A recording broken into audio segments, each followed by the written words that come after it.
Qué manera de llover y qué caos y qué consecuencias en el Valle de México. Vamos a tener toda la información justamente de lo que ocasionaron las lluvias, el desbordamiento de ríos, afectaciones en el increíble, metro. Ese puente, bajo puente, Sí, inundado sí. completamente. Y los coches flotando. Sí. Los coches flotando, afectaciones en el metro, en el tren ligero, vamos a tener esa información. Y también el caos, pero por el cierre en ambos sentidos de la autopista México-Puebla, allá a la altura del kilómetro 70. Empezó desde ayer, cumplió 24 horas. Son campesinos de 4 ejidos que exigen el pago de sus parcelas expropiadas. Y bueno, pues hay cientos de transportistas afectados. Imagínense esa autopista que es crucial, bloqueada más de un día. Está terrible la situación en esa parte. Es una locura, una expropiación fíjate, que ocurrió cuando construyeron la autopista. O sea, fue hace 60 años.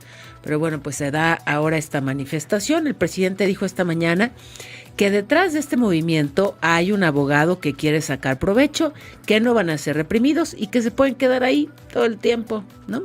Y los afectados, bien, gracias, ¿no? Bueno, y los transportistas, por lo menos que los apoyen de alguna forma, Porque para es que puedan descender de sus unidades, ir al baño. Comer. Hay veces que no pueden, ni siquiera tienen para tomar agua. De acuerdo, hay que auxiliar a esa población que no puede dejar ahí la carga. Bueno, hay otro bloqueo en el arco norte, en ambos sentidos, es el kilómetro 182 a la altura de la caseta de Calpulalpan. También ejidatarios que exigen el pago de sus tierras, que fueron ocupadas para la construcción de la autopista, igualito, bueno, muy parecido. Dijeron que la actuación del gobierno es una burla y el cierre pues continúa y que no se van a ir hasta que les paguen. Así que bueno, tómenlo en cuenta. Por otro lado, en el Estado de México, trabajadores de Limpia bloquearon por 8 horas la avenida Bordo de Xochiaca, allá en el entronque con Chimalhuacán, porque dicen son víctimas de extorsiones por parte de delincuentes. O sea, les están cobrando derecho de piso a los pepenadores, a los trabajadores de Limpia, perdón. No, y es una cantidad bastante fuerte. 50,000 pesos les están pidiendo. Sí, es un negocio millonario el de la basura, pero óyeme, o sea, es un, bueno. Inverosímil, ¿no? Y esto me recuerda también que el fin de semana se estuvieron difundiendo imágenes de un grupo de personas ahí bloqueando calles justamente en Ecatepec para pedirle a las personas dinero a cambio de poder pasar. Y si no pasabas, golpeaban tu coche. Exacto, o sea, es me pagas o me pagas.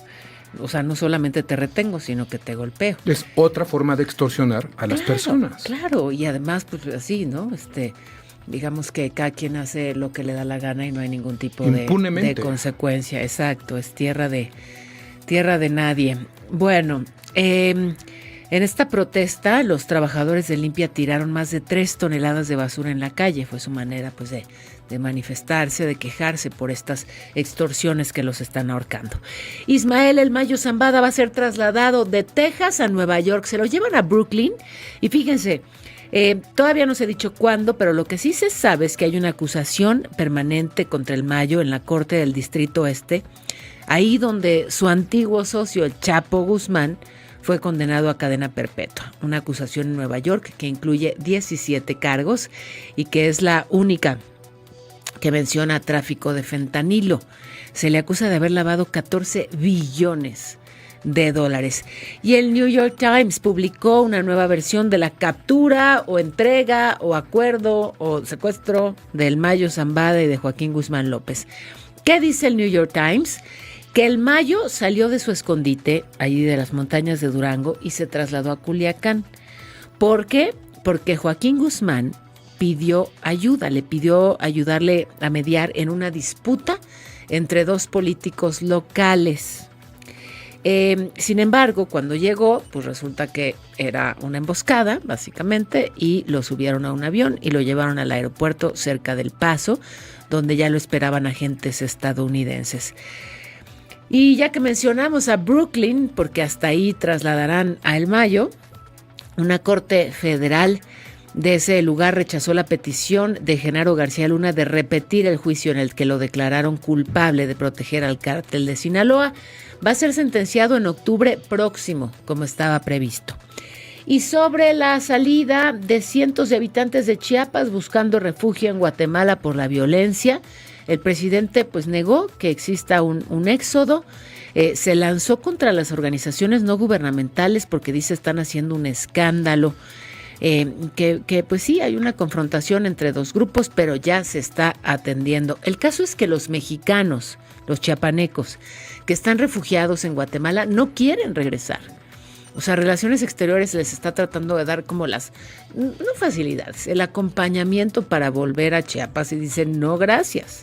No, porque pues ellos argumentan que los jóvenes están siendo secuestrados prácticamente por estos grupos del crimen organizado para sus fines. Exactamente, y no es algo nuevo, ¿eh? Bueno, en Chiapas sí es nuevo, en Chiapas sí es reciente, luego de esta escisión que hubo al interior del cártel de Sinaloa y que aprovechó el cártel Jalisco para colarse y para buscar controlar al menos una parte de todo el tráfico de personas y de pues es un cruce fundamental. Pensemos simplemente que todos los sudamericanos que quieren llegar a la Unión Americana entran por ahí, ¿no?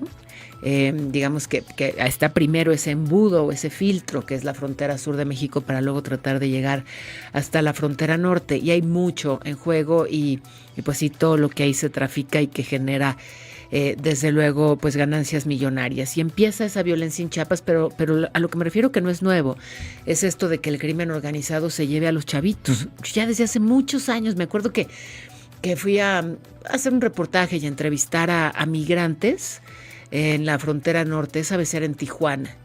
Y yo iba en ese momento buscando sobre todo haitianos, porque había como este enorme éxodo de haitianos por toda la violencia en ese país y el caos.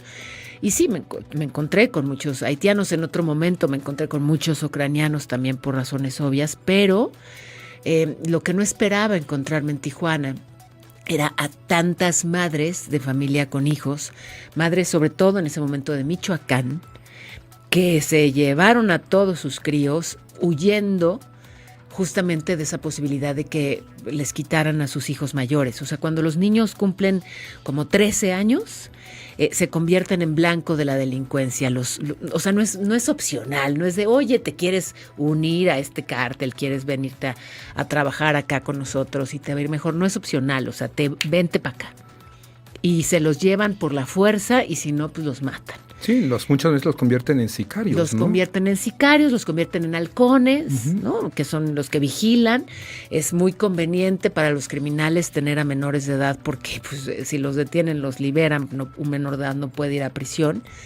Y entonces las mujeres huyen con sus hijos para que no se los quite el crimen organizado. Y está lleno de michoacanas desde hace mucho con sus críos.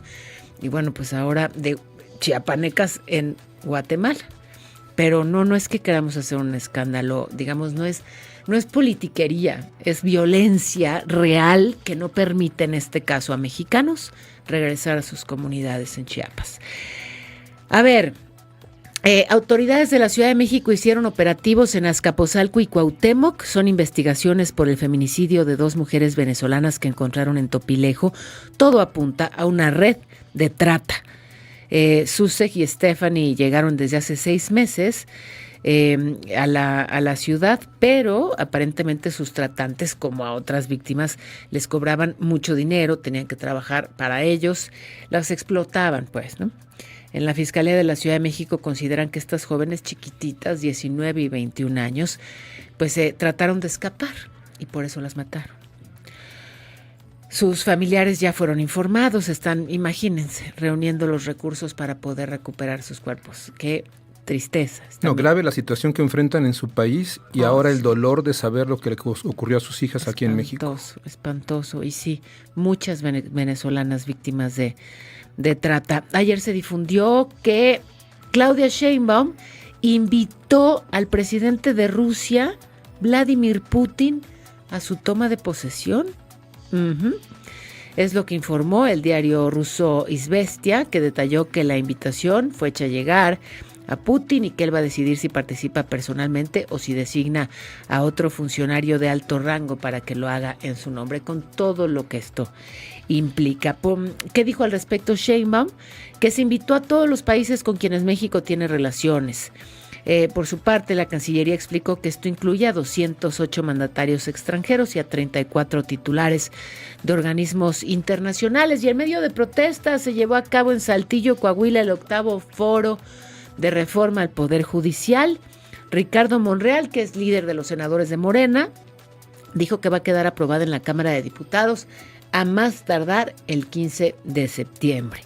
Y que luego pasará al Senado y pues ya luego a los congresos estatales. Y a diferencia de los foros anteriores, en este sí se permitió pues la presencia de los principales interesados, ¿no? Los trabajadores del Poder Judicial, que rechazaron la reforma. Y ya lo decía al inicio, qué lluvias las de anoche, qué tormenta, y el Valle de México muy afectado, el bajo puente de... Pues Circuito del Parque y Periférico. En satélite, correcto. Y también el bajo puente que está en frente de Cuatro Caminos, de lo que era Toreo Cuatro Caminos, también ahí un camión se atoró y coches varados. Una locura de encharcamientos ahí. Se desbordó el río Conde y luego el puente de la avenida 1 de Mayo y Periférico también inundado. Se quedó, como dices ahí, el camión varado, entonces peor. Encharcamientos en el Periférico, allá a la altura de Cuatro Caminos, pero en Azcapotzalco se desbordó el río de los Remedios, una locura. Y bueno, lo que ya han anticipado es que todo agosto habrá lluvias intensas para el Valle de México, así que a tomarlo en cuenta. Y hoy las tormentas tropicales Fabio y Emilia van a estar muy cerca una de la otra, tan cerca que podrían fusionarse, un fenómeno que es poco habitual, se le llama efecto Fujiwara. Están en el oeste, suroeste de las costas de Baja California Sur, y también se van a resentir los efectos del monzón mexicano, lluvias muy fuertes, atención, Estado de México, Sonora, Chihuahua, Durango, Sinaloa, Nayarit, Jalisco, Michoacán, Guerrero, Morelos y Puebla, pero también para el sureste del país, la península de Yucatán.